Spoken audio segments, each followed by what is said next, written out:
Having owned and used the Mühle-Glashütte search and rescue timer, or as some might call it, the S.A.R, as my personal watch, I know the ins and outs of that watch, its strengths and weaknesses. And the S.A.R rescue timer has been supporting the foreman of the Maritime Search and Rescue Service in Germany for more than 20 years. So to mark its anniversary, Mühle-Glashütte has decided to expand its S.A.R family with a new model, the Mission Timer Titan. Now this watch makes use of the experience that have been learned from the life of the sea rescuers, and it transforms them to a very functional timepiece for sea, for coast, as well as land and mountains. And it is bigger than its predecessor by about 1 millimeter, but it's also thinner. And it also features biocompatible titanium as the case material. So the entire watch has been completely redesigned from the ground up, and it shows. It's smoother, it's got sleeker lines that create an elegant yet still very tool-like aesthetic. And that black ceramic bezel is tough as nails. And I've got to be honest, you can easily read the time on this dial from 1,000 yards. Well, maybe not 1,000 yards, but you get my drift. Let's check this thing out.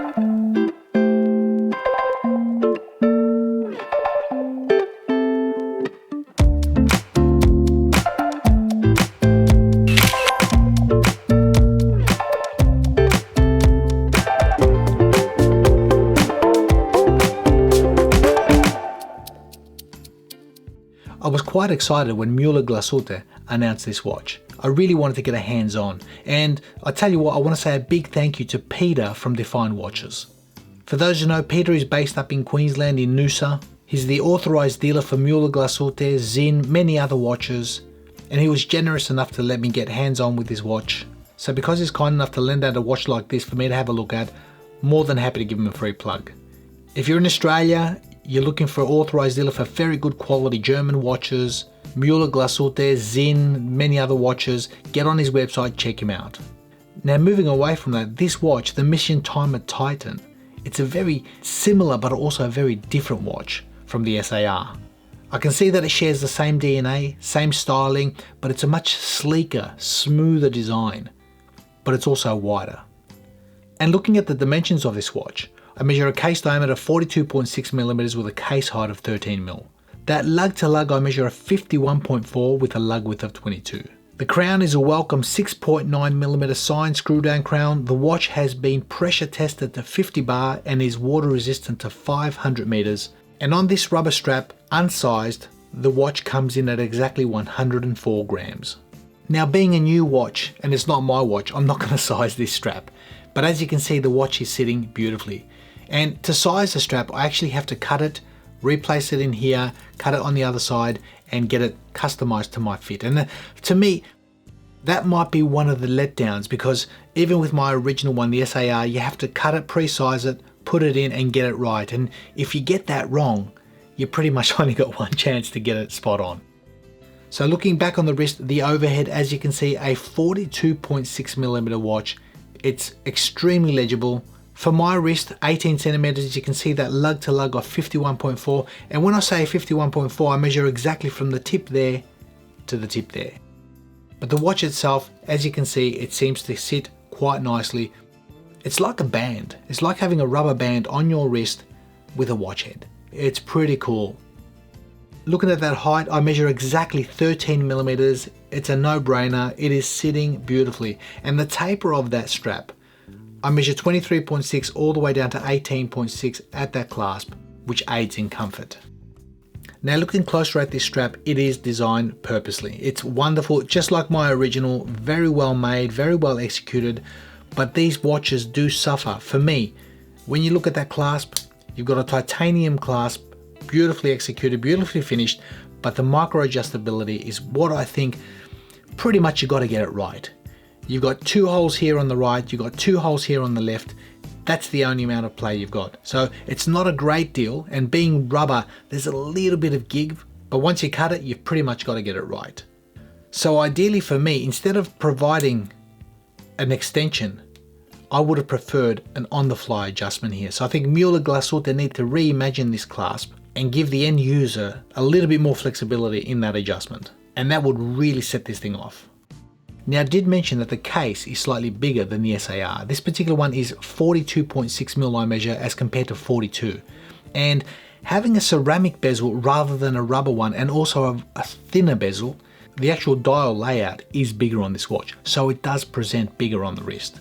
And obviously purposely designed for maximum legibility, maximum real estate. And although the watch shares the same DNA as the S.A.R rescue timer, this mission timer Titan has a few upgrades that are more generalistic in its usage.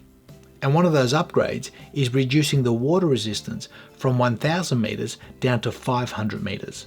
And you might say, well, hang on, that's not an upgrade, that's a downgrade. Well, it is, but you've also got a thinner watch in a nice thinner profile.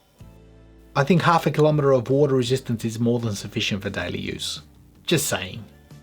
Now the crystal on this watch has also changed. The original featured a flat sapphire crystal with clear AR. Also, it had a cyclops for that date. And what they've done with this particular watch, they've given it a very subtle double dome sapphire with blue anti-reflective coating. The cyclops has also been removed and they've replaced it with a date that's 30% larger. So in practice for me, I've been looking down at this dial and I've been able to read that date at first glance. It's just big enough to be very easily legible, but not overly sized that it's an eyesore. So in that regard, well done. Another hero of this watch is the Lume. To me, in my eyes, this is an upgrade. Now this features Swiss Superluminova. It's got a white finish in standing daylight, as you can see, white on black. And when you switch the lights off, this thing glows bright blue. So if your intention is on making a watch that's extremely legible, number one priority is being able to read that time. This is done very well. It's an instrument. It looks like a tool, like an instrument. It's designed not to be cluttered, but to give you a gauge on that time really quickly. And having those triangles at the 3, 6 and 9 facing inwards with a split triangle at the 12 in its proper orientation with those 2 dots, you know exactly where the 12 o'clock is on this watch. Very easy to get correct orientation.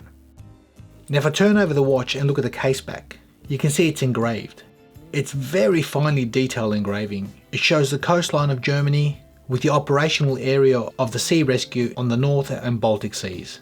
Also the locations of the sea rescue headquarters in Bremen. And behind that case back, we've got the Sellita SW400. It features Mühle-Glashütte's patented woodpecker neck regulation and some decorative features that you're probably not going to see or appreciate any of that stuff because it's hidden under this solid 3mm case back.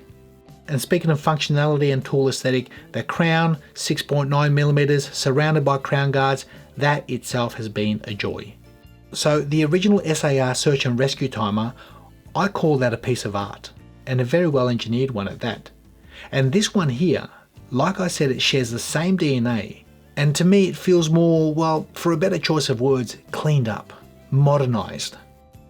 Now no watches are perfect, and although this watch can be seen as a more functional timepiece for sea, for coast, for land and for mountains, I think some of the negatives that come with this watch, first and foremost, it's expensive, coming in at $43.50, it's nothing to be sneezed at. Another negative for me is that clasp. It's beautifully finished, fantastic snap on it, it's really quality control here is fantastic, but Mühle-Glashütte need to look at upgrading this to give this strap more versatility so that when you do cut the strap, you could probably get another 10mm of adjustability out of it.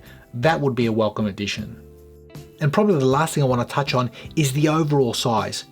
Now, although the watch is only 42.6mm, ideally this would have been nice in about a 41mm watch, overall dimensions smaller.